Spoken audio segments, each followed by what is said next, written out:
Economics సంబంధించి ఏమేమి వస్తాయి ఇంకా ముఖ్యంగా ఏదైతే ఇండియన్ ఎకనామీ ఆ టాపిక్స్ ఏంటి దానికన్నా ముందు సజెషన్ ఏమిటి చేస్తాను ఒకసారి కాంపిటేటివ్ ఎగ్జామ్లో ఎవరైనా సరే నేనైనా సరే మీరైనా సరే ఎవరైనా ఎంటర్ అవుతున్నా అంటే ఒకటి రెండు సార్లు ఆలోచించండి ఎందుకు చెప్తున్నా ఒకసారి ఫీల్డ్లోకి ఎంటర్ అయిన తర్వాత చావో రేవు కంప్లీట్ అయ్యే వరకు అది 6 నెలలు కావచ్చు 1 ఇయర్ కావచ్చు 2 ఇయర్స్ కావచ్చు 5 ఇయర్స్ వరకు కావచ్చు కంటిన్యూ కష్టపడి చదివి జాబ్ సాధించే వరకు ముందుకు వెళ్ళే పడితే ఫీల్డ్లోకి రావాలి ఒక ఎగ్జామ్ 2 ఎగ్జామ్ రాస్తానే నాకు జాబ్ రాలేదు ఎందుకు ఈ ఫీల్డ్ వద్దు వేరే ప్రైవేట్ పోదామని పడితే ఈ ఫీల్డ్లోకి రాకూడదు అది ఒకటి కావాలి మీరు అంటే కంటిన్యూ ఏ రోజైనా సరే జాబ్ సాధిస్తామని లక్ష్యంతో వాటిని ముందుకు ఆలోచించాలి నెక్స్ట్ రెండవ చేసి ఏ కాంపిటేటివ్ ఎగ్జామ్స్ మనం ప్రిపేర్ అవుతున్నామో ఆ కాంపిటేటివ్ ఎగ్జామ్స్ సంబంధించినటువంటి ఏ సబ్జెక్ట్ ఉన్నాయి అంటే ఆ కాంపిటేటివ్ ఎగ్జామ్ ఏ సబ్జెక్ట్ వస్తాయో ఫస్ట్ తెలుసుకోవాలి దాంట్లో తర్వాత ఆ కాంపిటేటివ్ ఎగ్జామ్ సంబంధించిన సబ్జెక్ట్ వైజ్ కూడా లెసన్స్ ఏమి ఉన్నాయి టాపిక్స్ ఏమి ఉన్నాయి ఇప్పుడు ఎగ్జామినేషన్ సపోజ్ తీసుకుంటే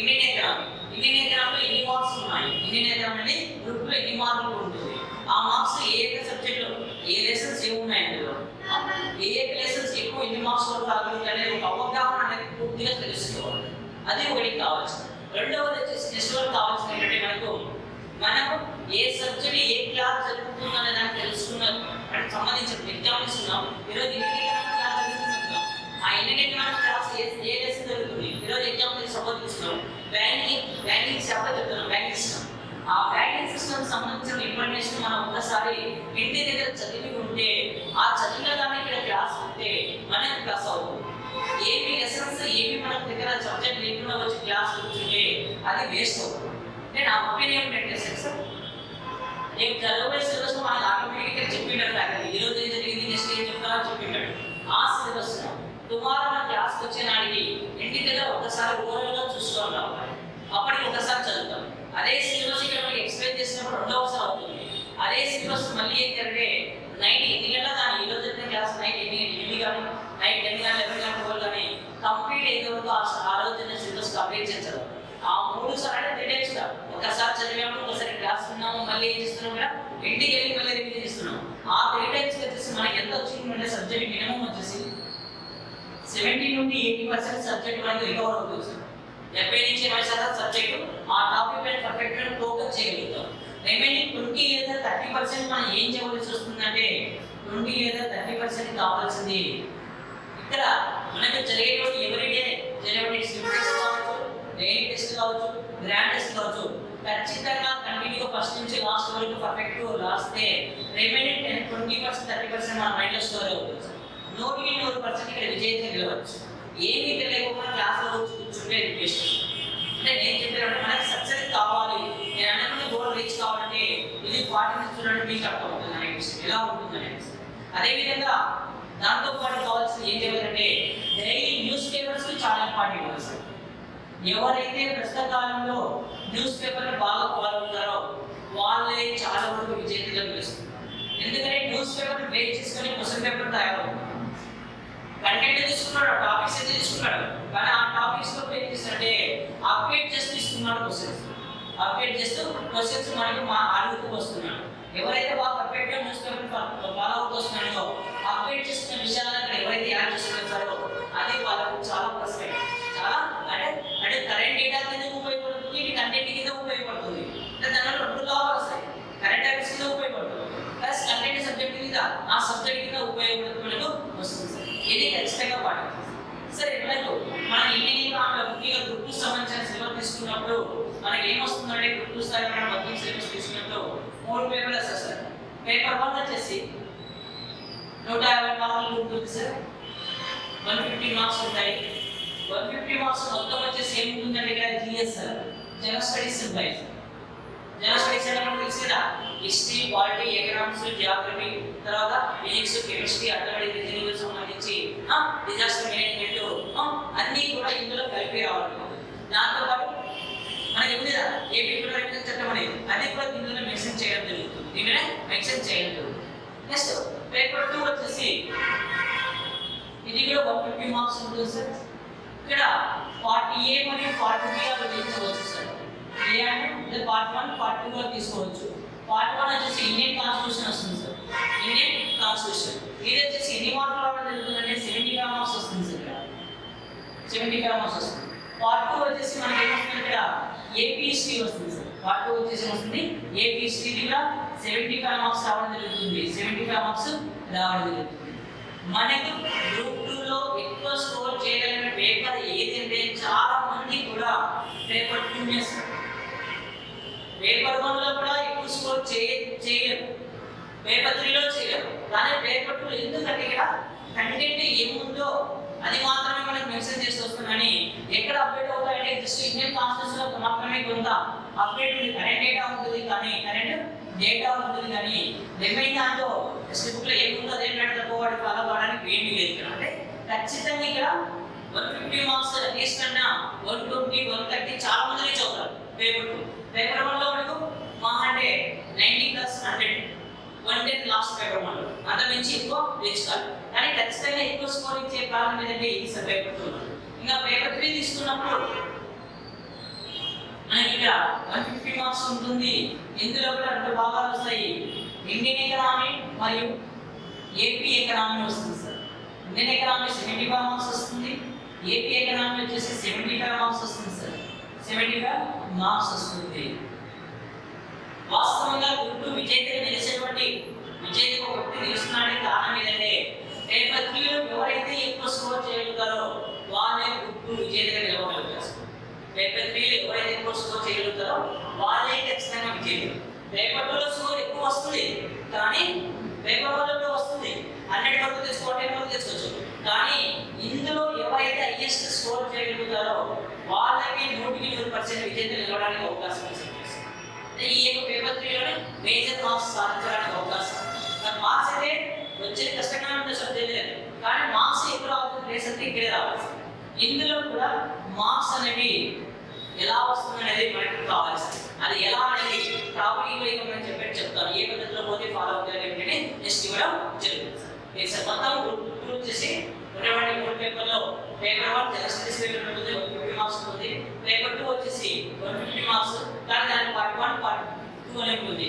పార్ట్ 1 వచ్చేసి ఏమొస్తుందంటే ఇండియన్ కాన్స్టిట్యూషన్ వస్తుంది, పార్ట్ 2 వచ్చేసి వస్తుంది ఏపీ హిస్టరీ వస్తుంది. అదేవిధంగా పేపర్ 3 వచ్చేసి 150 మార్క్స్ ఉంటుంది. Indian economy AP economy 75 marks ఉంటుంది. మొత్తం 150 మార్క్స్. ఇంకోటి లేటెస్ట్ గా ఈ ప్రస్తుతం జగన్ ప్రభుత్వం గారు చేసిన మనకి ఏంటంటే ఇంటర్వ్యూ సిస్టమ్ ని మొత్తం రద్దు చేస్తుంది. గతంలో గ్రూప్ 2 సెలెక్షన్ అయ్యారు కానీ ఇంటర్వ్యూలో చాలా మంది ఫెయిల్ అయిన సందర్భాలు ఉన్నాయి, చాలా ఫెయిల్ అయిన సందర్భాలు ఉన్నాయి.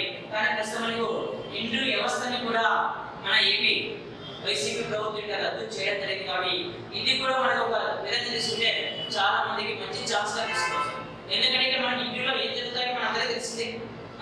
అది ఎంత కష్టపడి చేసిన వాళ్ళు చివరిలో ఫైనల్ లో చాలా మంది ఫెయిల్ అయిన వాళ్ళు కాదు, చాలా మంది. కానీ ఇంటర్వ్యూ లేకపోవడం మనకు ఒక ప్లస్ పాయింట్ గా తీసుకోవాలి. ఇది సార్ పేపర్ ప్యాటర్న్ సంబంధించి అంశం. నెక్స్ట్ మనకు మన ఇండియన్ ఎకనామీలో 8 చాప్టర్స్ ఉంటాయని నెక్స్ట్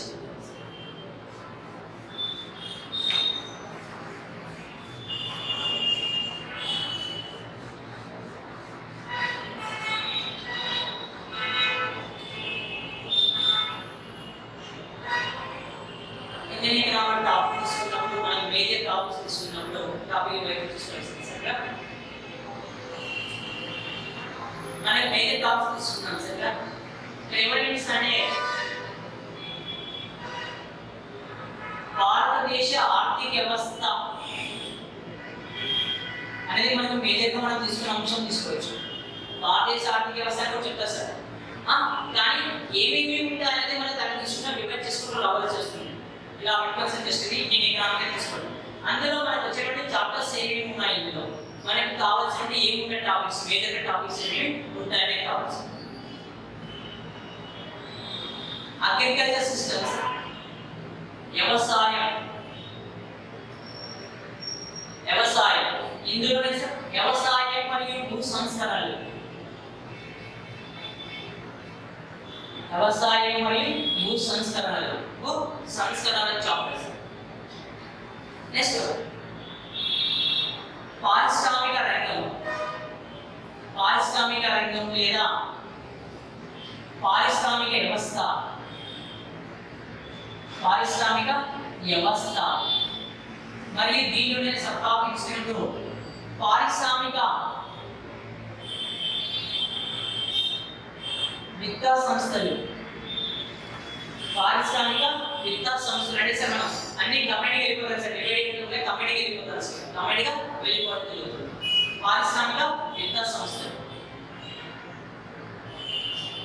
నెక్స్ట్ మనం చూసుకున్నప్పుడు మనం ప్రధానం చూసుకున్నప్పుడు జాతీయ ఆదాయం లేదా నేషనల్ ఇన్కమ్, జాతీయ ఆదాయం లేదా నేషనల్ ఇన్కమ్. నెక్స్ట్ వన్ తీసుకున్నప్పుడు ఇక్కడ మనకు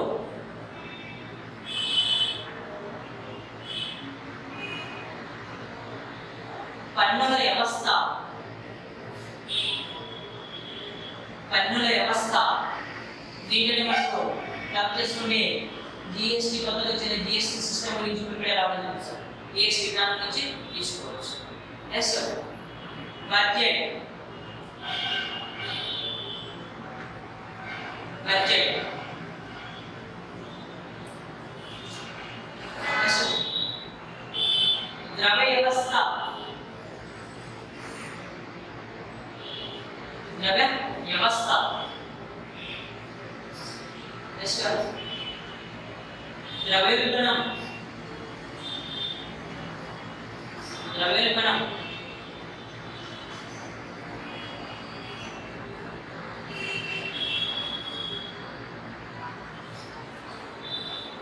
ఫైనాన్స్ కమిషన్, ఆర్థిక సంఘం, ఫైనాన్స్ కమిషన్, ఫైనాన్స్ కమిషన్.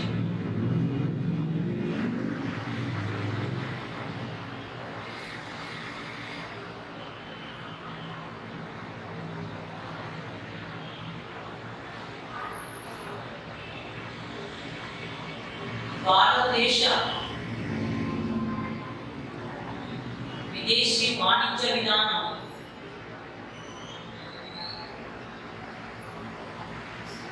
భారతదేశ విదేశీ వాణిజ్య విధానం.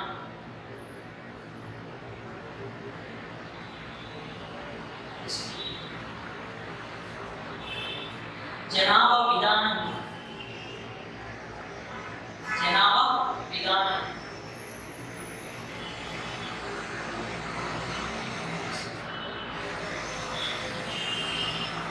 పంచవర్ష ప్రణాళిక వ్యవస్థ, పంచవర్ష ప్రణాళిక వ్యవస్థ మరియు నీతి ఆయోగ్, నీతి ఆయోగ్. పంచవర్ష ప్రణాళిక వ్యవస్థ మరియు నీతి ఆయోగ్. దాంతో పాటు సార్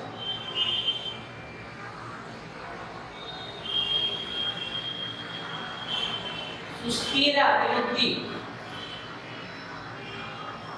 లక్ష్యాలు, సుస్థిర అభివృద్ధి లక్ష్యాలు, సుస్థిర అభివృద్ధి లక్ష్యాలు. ఇవి కొన్ని చిన్న చిన్న చాప్టర్స్ ఉన్నాయి. అంటే మనకి ఏమొస్తాయంటే చిన్న చిన్న చాప్టర్స్ వస్తున్నప్పుడు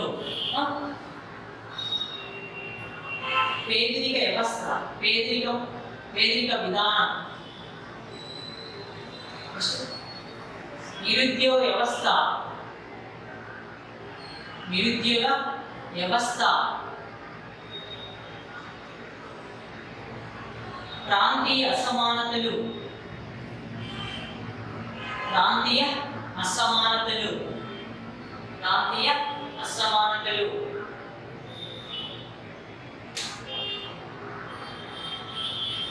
ప్రాంతీయ అసమానతలు. ఇది సార్ మేజర్గా మనకు ఉన్నటువంటి టాపిక్స్. ఇక్కడ మనకు ఉన్నటువంటి టాపిక్స్ ఇచ్చిన వాటిలో బాగా స్కోరింగ్ మనకి ఇక్కడ పడుతూ వస్తూ ఉంటుందని సార్. బాగా అంటే ఇక్కడ ఏ సందర్భంలో ఎలా క్వశ్చన్స్ వస్తున్నాయని ఒక అవగాహన తీసుకుంటున్నాం సార్.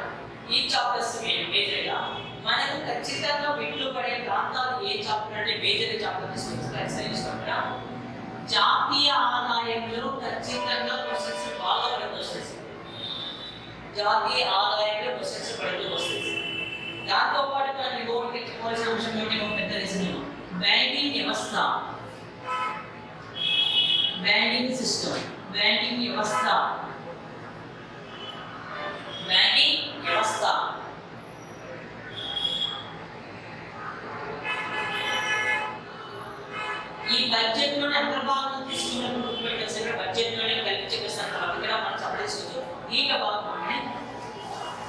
కేంద్ర మరియు రాష్ట్ర ప్రభుత్వాల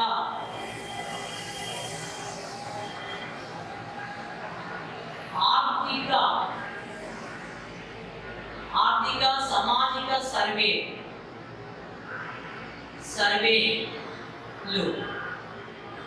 కేంద్ర రాష్ట్ర ప్రభుత్వాల యొక్క ఆర్థిక సామాజిక సర్వే సోషియో ఎకనామికల్ సర్వే మీద అవి ఇందులోనే అంతర్భాగంగా రావడం జరుగుతుంది. సపరేట్ అంటే ఏం లేదు, ఇందులోనే అంతర్భాగంగా తీసుకొని చెప్పడం జరుగుతుంది. ఇవి మనం ప్రధానం వ్యవసాయం మరియు భూ సంస్కరణ. వ్యవసాయం భూ సంస్కరణ ఇక్కడ మేజర్ పెడతాం సార్. ఈ భూ సంస్కరణ వ్యవసాయంలో భాగమైనవి కొద్ది కరెంట్ డేటా కూడా వస్తుంది. ఏమొస్తుందంటే ఇక్కడ భారత ప్రభుత్వం ప్రతి 5 సంవత్సరాలకు ఒకసారి వ్యవసాయ గణాంకాలను సేకరిస్తూ వస్తుంది. ఆ వ్యవసాయ గణాంకాలపైనే క్వశ్చన్ ఇక్కడ మేజర్గా పడుతుంది.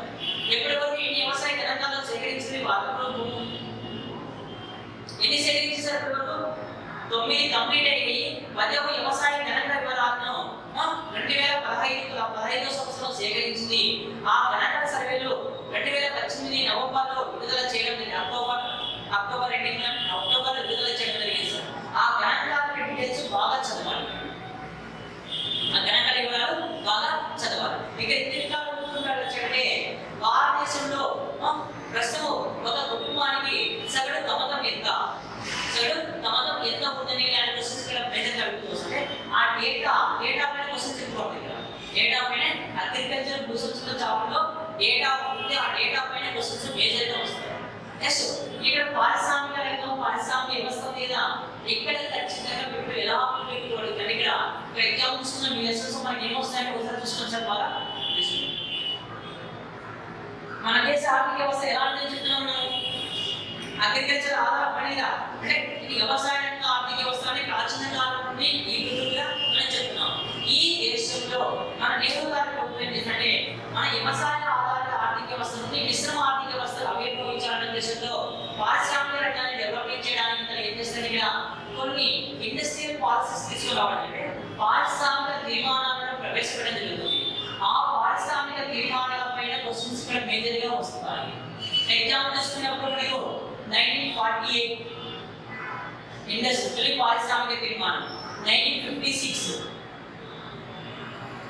మనం తీసుకున్నప్పుడు 1977 జస్ట్ శాంపుల్ చూస్తున్నాం సార్, 1980 1991 ఇలా పారిశ్రామిక తీర్మానాలుగా ఉన్నాయి. మధ్యలో వస్తాయి చట్టాలు వస్తాయి, పారిశ్రామిక చట్టాలు అనేవి రావడం జరుగుతుంది. ఆర్ట్ సంబంధించి ఇన్ఫర్మేషన్ మేజర్గా వస్తాయి. ఇందులో కూడా పారిశ్రామిక తీర్మానాల్లో 48, 56, 91 మేజర్గా చదవాల్సి అంటే బాగా మనకి ఖచ్చితంగా పడేటట్టు ఆ ప్రాంతాలు పడుకోవచ్చు. దీంతో పాటు మనకు మన దేశంలో అనేక రకాల ఇండస్ట్రీస్ మీద పరిశ్రమల మీద ఈ పరిశ్రమలు కొన్ని మూతపడాయి. వాటి ఏం చేస్తాము, కాయా బిడ్డ పరిశ్రమలు.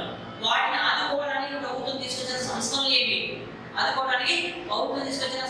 ఏవి, కొన్నిటిని ఏం చేస్తుంది, మూతపేయడం జరిగింది, కొన్నిటిని డ్రాప్ చేయడం జరిగింది, కొన్నిటిని ప్రైవేట్ పరం చేయడం జరిగింది.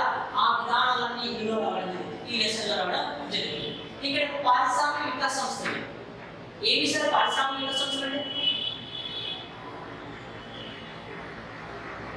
ఏమొస్తాయి? పారిశ్రామిక వికాస సంస్థలు అనగా పరిశ్రమలను డెవలప్మెంట్ చేయడానికి ఇన్వెస్ట్మెంట్ అందించేటువంటి సంస్థలను పారిశ్రామిక వికాస సంస్థలను పిలుస్తాము. అంటే ఎవరైతే ఒక వ్యక్తి, నేను నా చదువు ఒక వ్యక్తి తీసుకున్నాము, రాజు అనే వ్యక్తి ఉన్నాడు, ఇక్కడ ఒక పరిశ్రమ పెట్టాలనుకున్నా. ఏ పరిశ్రమ పెట్టాలనుకున్నాడే, ఎగ్జాంపుల్ ఒక సిమెంట్ కంపెనీ స్టార్ట్ చేయాలన్నా సిమెంట్ ఇండస్ట్రీ లాంచ్ చేయాలనుకున్నాడు. రాజు సిమెంట్ కంపెనీ స్టార్ట్ చేయాలనుకున్నాడు. అతని దగ్గర ప్రెజెంట్ వచ్చేసి కేవలం ఒక 20 కోట్ల రూపాయలు మాత్రమే ఉన్నాయి. కానీ ఒక సిమెంట్ కంపెనీ లాంచ్ చేయాలని ఎంత కావాల్సి ఇన్వెస్ట్మెంట్, అట్లీస్ట్ అన్న 1000 కోట్ల రూపాయలు కదా మినిమం. చిన్న సంస్థ 1000 కోట్ల రూపాయలు. ఆ 1000 కోట్ల రూపాయల స్తోమత తెలియదు. అలాంటి సందర్భంలో ఏం చేస్తే ఇలాంటి పారిశ్రామిక సంస్థలను సంప్రదించడం జరుగుతుంది. అక్కడి నుంచి లోన్ తీసుకొని, రుణం తీసుకొని స్టార్ట్ చేయడం జరుగుతుంది. అంటే వాటిని పారిశ్రామిక, ఎవరైనా సరే ఇతరులకు పరిశ్రమలు పెట్టడానికి ముందుకు వచ్చిన వ్యక్తులకు ప్రభుత్వం తరఫు నుండి, ప్రైవేట్ కంపెనీ నుండి రుణ రూపం అందించింది. ఎగ్జాంపుల్ ఇక్కడ మనకి ఏమొస్తాయంటే మేజర్ తీసుకున్నప్పుడు చాలా ఇంపార్టెన్స్ కలిగించే మనకు IDBI means industrial development bank of India, industrial development bank of India. Next UTI, unit trust of India. India, unit trust of India. Next one SIDBI, small scale industrial development bank of India, small scale industrial development bank of India. ఇలాంటి సంస్థల నుండి state finance corporation, state finance corporation ఇలాంటి సంస్థల యొక్క details గురించి ఇందులో రావడం జరిగింది. అంటే ఏమొస్తుందండి ఇక్కడ, ఈ స్టేట్ ఫైనాన్స్ కార్పొరేషన్ చట్టాన్ని భారత ప్రభుత్వం ఎప్పుడు తీసుకొచ్చింది, ఈ స్టేట్ ఫైనాన్స్ కార్పొరేషన్ చట్టాన్ని భారతదేశం తొలిసారి ఏ రాష్ట్రం ప్రవేశపెట్టింది, మన ఏపీలో ఇప్పుడు నుండి ఏ వ్యవస్థ అమలులోకి వచ్చింది, ఇలాంటి. నెక్స్ట్ IDBI ఏ సంవత్సరం చట్టబద్ధం చేయడం జరిగింది, ఎప్పుడు అమలులోకి వచ్చింది, IDBI యొక్క ప్రత్యేకత ఏమిటి, అది దాని వ్యవస్థ చైర్మన్ ఎవరు, ఇది ఎలాంటి రుణాలు ఇస్తాయి, యూపీ నుంచి ఇలా క్వశ్చన్స్ రావడం జరిగింది. ఇందులో బేసిక్ రీసెర్చ్ ఈ 4 ఇంపార్టెంట్స్ ఖచ్చితంగా ఈ క్వశ్చన్స్ ఈ 4 ఇంపార్టెంట్స్. అందులో చాలా సార్లు ఈ క్వశ్చన్ జనరల్ స్టడీస్ లో ఉంటుంది. స్టేట్ ఫైనాన్స్ కార్పొరేషన్ చట్టాన్ని భారతదేశంలో తొలిసారిగా ప్రవేశపెట్టిన రాష్ట్రం ఏది క్వశ్చన్ చాలా సార్లు అడుగుతుంటాడు. లేదా జనరల్ స్టడీస్ ఎకనామిక్ అడుగుతాడు, గ్రూప్ స్థాయిలో ఎక్కడ ఈ క్వశ్చన్ ఏ రాష్ట్రం ప్రవేశపెట్టి తొలిసారిగా స్టేట్ ఫైనాన్స్ కార్పొరేషన్ చట్టాన్ని ఏ రాష్ట్రం ప్రవేశపెట్టింటే ఎగ్జామ్ లేదు తెలుస్తుంది. పంచనల్లో కలిగే రాష్ట్రం చెప్పిస్తాం, పంచనల్లో కలిగ రాష్ట్రమే రాష్ట్ర పేరు పంజాబ్. భారతదేశంలో తొలిసారిగా స్టేట్ ఫైనాన్స్ కార్పొరేషన్ చట్టాన్ని తీసుకున్న రాష్ట్రము పంజాబ్ రాష్ట్రం కావడం జరుగుతుంది. అదేవిధంగా మన ఆంధ్రప్రదేశ్ రాష్ట్రం స్టేట్ ఫైనాన్స్ కార్పొరేషన్ చట్టాన్ని ఏ సంవత్సరంలో తీసుకొచ్చింది, ఆంధ్రప్రదేశ్ రాష్ట్రం స్టేట్ ఫైనాన్స్ కార్పొరేషన్ చట్టాన్ని తీసుకొచ్చిన సంవత్సరం అది కూడా మనం చెప్పగలుగుతాము. రేపు 2వ తారీఖు సార్ నవంబర్ 1 ప్రత్యేక ఆంధ్రప్రదేశ్ రాష్ట్రంలో, ఆంధ్రప్రదేశ్ రాష్ట్రంలో నవంబర్ 1 ప్రత్యేకత ఏమిటి, ఆంధ్రప్రదేశ్ రాష్ట్రం అవతరించింది తెలియదా, అంటే ఆంధ్రప్రదేశ్ రాష్ట్రం ఎప్పుడు అవతరించింది 1956. మన ఆంధ్రప్రదేశ్ రాష్ట్రంలో కూడా ఏ సంవత్సరంలో దీన్ని లాంచ్ చేయడం జరిగిందంటే 1956 లో స్టేట్ ఫైనాన్స్ కార్పొరేషన్ చట్టాన్ని తీసుకురావడం. ఇలాంటి క్వశ్చన్స్ అనేవి అదేవిధంగా ఇక్కడ యూపీఐ ఎప్పుడు క్వశ్చన్ అడుగుతుంది సార్ ఎక్కువ సార్. అంటే యూపీఐ చట్టాన్ని ఏ సంవత్సరంలో భారత ప్రభుత్వం తీసుకొచ్చింది, IDBI చట్టాన్ని ఏ సంవత్సరంలో తీసుకొని రావడం అనేది రెండు ఒకే సంవత్సరం వస్తుంది 1960. ఈ క్వశ్చన్స్ ఇందులో రావడం బాగా. నెక్స్ట్ జాతీయ ఆదాయం, ఇక్కడ బాగా మనకి ఈ లెసన్లో బాగా స్కోర్ చేయగలరు. ఎందుకంటే కొద్దిగా కష్టపడితే ఈ లెసన్స్ స్కోర్ ఎక్కువ అవడానికి అవకాశం. ఏంటంటే ఇక్కడ అడిగే క్వశ్చన్స్ లో ఫండమెంటల్ కొన్ని క్వశ్చన్స్ అడుగుతారు. ఫండమెంటల్ అంటే ఏమొస్తుందంటే భారతదేశంలో తొలిసారిగా జాతీయ ఆదాయాన్ని ఎవరు లెక్కించారు, భారతదేశంలో తొలిసారిగా శాస్త్రీయ పద్ధతిలో జాతీయ ఆదాయాన్ని ఎవరు లెక్కించారు, అదేవిధంగా స్వాతంత్రం వచ్చిన తర్వాత జాతీయ ఆదాయం లెక్కించడానికి నియమించిన కమిటీ, ఇది ఫండమెంటల్. ప్రస్తుతం మన దేశంలో జాతీయ ఆదాయం ఎవరు లెక్కిస్తున్నారు, ఈ 4 సందర్భాల నుంచి క్వశ్చన్స్ పడతాయి. దాని తర్వాత పడే సందర్భాలు ఎక్కడంటే జాతీయ ఆదాయ భావనలు ఉన్నాయి, అంటే GDP, NLP, NDP, వ్యవసాయ ఆదాయం ఉంటాయి కదా, వేరే ఆదాయం, ఆ ప్లేస్ నుంచి ఫార్ములా ఒకటి అడుగుతాడు, అక్కడ క్వశ్చన్ పడుతుంది. దాని తర్వాత పడే ప్రాంతం చివరిలో మనకి అడిగే క్వశ్చన్ ప్రస్తుతం మన దేశంలో జాతీయ ఆదాయం లెక్కించడానికి ఉపయోగిస్తున్న ఆధార సంస్థ ఏది, ఖచ్చితంగా ప్రతి ఎగ్జామ్ పేపర్లో క్వశ్చన్ ఉంటుంది. జాతీయ ఆదాయం లెక్కించడానికి ప్రస్తుతం కేంద్ర గణాంక సంస్థ CSO సంస్థ ఉపయోగిస్తున్న బేస్ ఇయర్ లేదా ఆధార సంస్థ ఏదైతే క్వశ్చన్ చాలా సార్లు అడిగే క్వశ్చన్ ఈ ప్లేస్ నుంచి క్వశ్చన్స్. నెక్స్ట్ ఈ పన్నుల సిస్టమ్ లో వచ్చేసారు, పన్నుల వ్యవస్థ నుంచి మనకు రావడం జరుగుతుంది. అందులో VAT గురించి GST గురించి మనం అప్లై చేయవలసి వస్తుంది. GST పైన ఖచ్చితంగా క్వశ్చన్స్ రావడం జరుగుతుంది. నెక్స్ట్ బడ్జెట్, అంటే బడ్జెట్ లో ఫండమెంటల్ నుంచి క్వశ్చన్ ఖచ్చితంగా పడుతుంది సార్. దాని తర్వాత ప్రస్తుతం ఇప్పుడు ఎవరికి అర్థంగా బడ్జెట్ ఎవరు ప్రవేశపెట్టారు, అదే బడ్జెట్ యొక్క విధి నియమ నిబంధనలు ఏమి ఉన్నాయని రావడం జరుగుతుంది. దాంతో పాటు ఇక్కడ కావాలి ఏంటంటే ఇప్పుడు మన ఏ సంవత్సరంలో ఇక్కడ ఫైనాన్షియల్ 19-20 ఈ బడ్జెట్ నుంచి పుస్తకంగా చదవవలసి వస్తుంది. అంటే కేంద్ర రాష్ట్ర బడ్జెట్ అదే చదవాలి. అదేవిధంగా 1899 ఎకనామికల్ సర్వే గురించి చదవాలి, కేంద్ర రాష్ట్ర ప్రభుత్వాల గురించి. స్కోర్ అలా పోయింది పడేసి ఎకనామిక్స్ లో స్కోర్ ఎక్కడ ఫెయిల్ అవుతుందంటే ఈ ఆర్థిక సర్వేలో బడ్జెట్ లెసన్లోనే స్కోర్ పోయేది. వాటిని బాగా ప్రాక్టీస్ చేయవలసి వస్తుంది. చదవాలి, నెంబర్ ఆఫ్ పాయింట్స్ రివిజన్ చేయాలి, ప్రాక్టీస్ చేయాలి. ఇక్కడ డేటా వస్తుంది, పర్సెంటేజ్ లో సహా వస్తుంది కాబట్టి ఇక్కడే స్కోర్ ఎక్కువ పడుతుంది. నెక్స్ట్ ద్రవ్య వ్యవస్థ, అంటే మనీ అనేది ఎలా ఉపయోగించి మనీ యొక్క భావనలు ఏమని నిబంధనలు, మనీ రకాలంటే ఏంటి, ప్రస్తుతం మనం ఎన్ని రకాల మనీ వ్యవస్థలు ఉపయోగిస్తున్నాము, ద్రవ్య వినియోగ ఆవిర్భవించి మొత్తం ఈ లెసన్లో రావడం. ద్రవ్యోల్బణం, అంటే ద్రవ్యోల్బణం వాటికి సంబంధించి ద్రవ్యోల్బణ రెండు స్టాండర్డ్ రకాలు వస్తాయి. అదేవిధంగా ఇటీవల కాలంలో మన భారతదేశ ఆర్థిక వ్యవస్థలో ద్రవ్యోల్బణ రేటు స్థాయి అనేది ఏ విధంగా పెరుగుతుంది? 2015 ఎంత ఉంది, 18-19 ఎంత ఉంది, 19-20 ఎంత టార్గెట్ తీసుకున్నారు, 18-19 ఎంత ఉంది, ఏ రేట్స్ తగ్గించాలని తీసుకున్నారు, ఎప్పటివరకు మన దేశంలో అత్యంత ద్రవ్యోల్బణ రేటు ఎప్పుడు నమోదైంది, ఎప్పుడు తక్కువ నమోదైంది, ప్రస్తుతం ఎంత కొనసాగుతున్నది, ఈ డేటా అనేది మొత్తం రావాల్సి వస్తుంది. ఇంకా ఫైనాన్స్ కమిషన్ ఖచ్చితంగా మార్క్స్ వచ్చే ప్రారంభిస్తుంది. ఖచ్చితంగా మార్క్స్ ఎగ్జామ్ తీసుకుంటే 2017 గ్రూప్ 2 ఫిలిమ్స్ వచ్చేసి ఫైనాన్స్ కమిషన్ గురించి ఎక్కువ క్వశ్చన్స్ రావడం జరిగింది. ఇంకా విదేశీ వాణిజ్య విధానం అంటే ఇక్కడ ఏమొస్తుందంటే ఫారెన్ డైరెక్ట్ ఇన్వెస్ట్మెంట్, విదేశీ ప్రత్యక్ష పెట్టుబడులకు సంబంధించి ఇక్కడ రావడం జరుగుతుంది.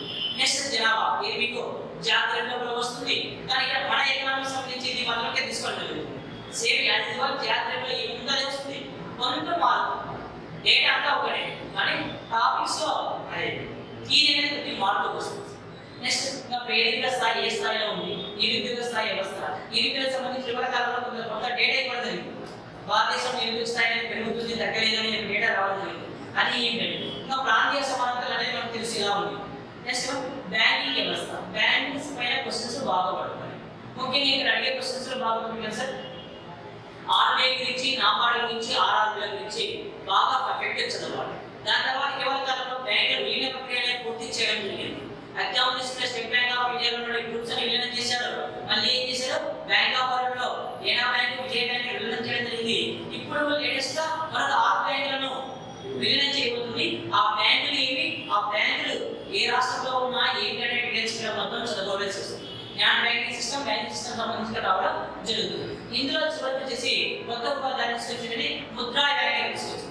ఆ ముద్రా యోజనకు సంబంధించి మొత్తం బాగా చదవవలసింది. ముద్రా యోజన గురించి మనం కూడా డిఎస్ గారిగా అన్ని ఏమి సార్ మనకి ప్రధానంగా. నెక్స్ట్ ఇక్కడ మనకు కావాల్సింది సుస్థిర అభివృద్ధి లక్ష్యాలు. నేను సచివాలయ ఎగ్జామ్లో క్వశ్చన్స్ 8 క్వశ్చన్స్ వచ్చాయి, గమనించలేదు. సచివాలయం చాలా మంది మీరు చదవలేదు, ఏ క్వశ్చన్స్ చెప్పలేదు నాకు తెలిసి. సుస్థిర అభివృద్ధి లక్ష్యాలు జస్ట్ ఇక్కడ నేను టైంకి ఒక రివర్స్ చెప్పాను, అందులో నుంచి 4 బిట్లు వచ్చాయి.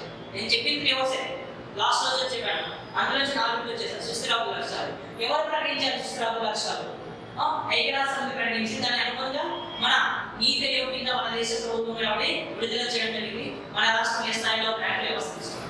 ఇంకా పంచవర్ష ప్రణాళిక వ్యవస్థ నీతి ఆయోగ్ అంటే ఈ మొత్తం అంతా కలిగినది ఇక్కడ ప్లానింగ్ చదివే ఫస్ట్ చదువు. ప్లానింగ్ వ్యవస్థ అనేది లాస్ట్ లో రీడింగ్ చేయండి, లాస్ట్ లో చదవండి. ఫస్ట్ ఆఫ్ ఆల్ అన్ని చాప్టర్ కంప్లీట్ అయిన తర్వాత దీనికి వెళ్తే ఇది ఈజీగా ఉంటుంది. దీనే ఫస్ట్ పెట్టుకున్నాం అనుకో చాలా వరకు నెగిటివ్ ఆలోచన వస్తుంది, పాజిటివ్ నెగిటివ్ ఆలోచన. ఎందుకంటే